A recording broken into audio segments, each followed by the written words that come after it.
ایران، مسلک و راه دلیران، پایگاه شیر ژیان. نر شیرانت چه شد، رعنا جوانانت چه شد؟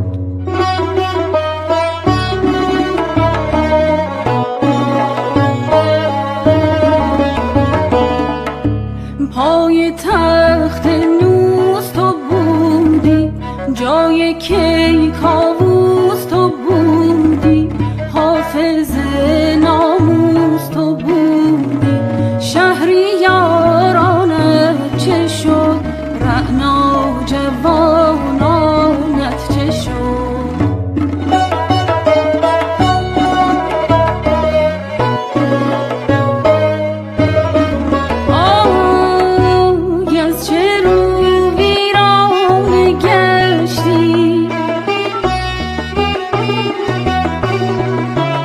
از چه رو ویران گشتی، خانه بیگانه گشتی، در جهان افسانه گشتی.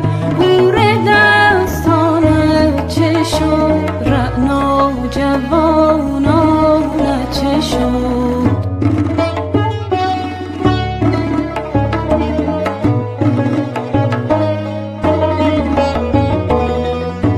از چه رو ای دشت یک دل، لاله زاری گشته حاصل.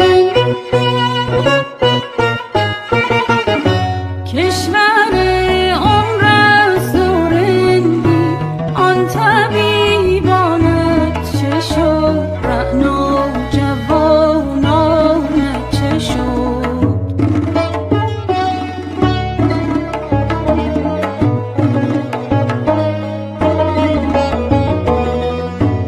از چه رو ویرانه گشتی،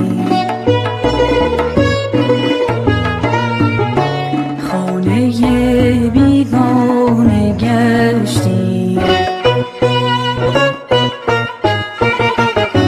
در جهان افسانه گشتی. حور دستانت چه شد، رعنا جوانانت چه شد؟